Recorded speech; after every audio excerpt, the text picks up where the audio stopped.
મહારાષ્ટ્રમાં ઉજવાતો ગુડી પડવો ખૂબ જ મહત્વનો અને શુભ તહેવાર છે. આ તહેવાર ખાસ કરીને નવા વર્ષની શરૂઆત તરીકે મનાવવામાં આવે છે. મરાઠી નવું વર્ષ ગુડી એટલે કે વિજયનું પ્રતીક. ધ્વજ પડવો એટલે પ્રથમ દિવસ. નવું વર્ષ આ દિવસે મનાવવામાં આવે છે.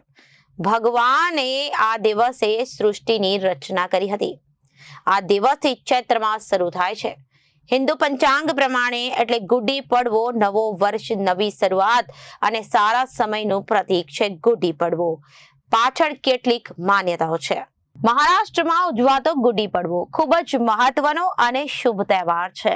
આ તહેવાર ખાસ કરીને નવા વર્ષની શરૂઆત તરીકે મનાવવામાં આવે છે. મરાઠી નવું વર્ષ. ગુડી એટલે વિજયનું પ્રતીક. ધ્વજ પડવો એટલે પ્રથમ દિવસ, નવું વર્ષ આ દિવસે મનાવવામાં આવે છે. ભગવાને આ દિવસે સૃષ્ટિની રચના કરી હતી. આ દિવસથી ચૈત્ર માસ શરૂ થાય છે. હિન્દુ પંચાંગ પ્રમાણે એટલે ગુડી પડવો નવા વર્ષ, નવી શરૂઆત અને સારા સમયનું પ્રતીક છે. ગુડી પડવો પાછળ કેટલીક માન્યતાઓ છે. વિજયનો દિવસ છે. માનવામાં આવે છે કે ના વિજયને યાદ કરવા માટે લોકો ગુડી ઊભી કરે છે.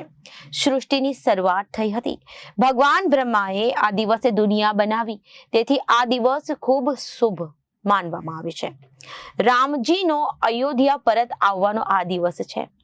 રાવણ પર વિજય પછી પરત આવવાનો દિવસ તરીકે પણ કેટલાક લોકો માને છે. મહારાષ્ટ્રમાં આ તહેવાર ખૂબ આનંદથી ઉજવાય છે. ઘરની બહાર એક દાંડી ઉપર રંગીન કપડું, સિલ્કનું અને ફૂલહાર, વાસણ, કાંસ્ય, ચાંદીનું લોટું બાંધીને ગુડી ઊભી કરવામાં આવે છે. આ ગુડી સુખ, સમૃદ્ધિ અને વિજયનું પ્રતીક છે.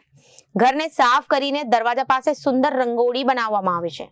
આ દિવસે ખાસ કરીને પૂરણપોળી, શિખરણ, મીઠી વાનગી, કડવું મીઠું મિશ્રણ, નીમના પાન, ગોળ આ જીવનમાં સારા અને ખરાબ સમય બંને સ્વીકારવાનો સંદેશ આપે છે. ભગવાનની પૂજા કરવામાં આવે છે. નવા કામની શરૂઆત માટે આ દિવસ ખૂબ શુભ માનવામાં આવે છે. ગુડી પડવો મરાઠી નવું વર્ષ છે. વિજય અને નવી શરૂઆતનો તહેવાર છે. ઘર ઘર ગુડી ઊભી કરીને આનંદથી ઉજવવામાં આવે છે. વિવેક સિંહ, જનાદેશ ન્યૂઝ.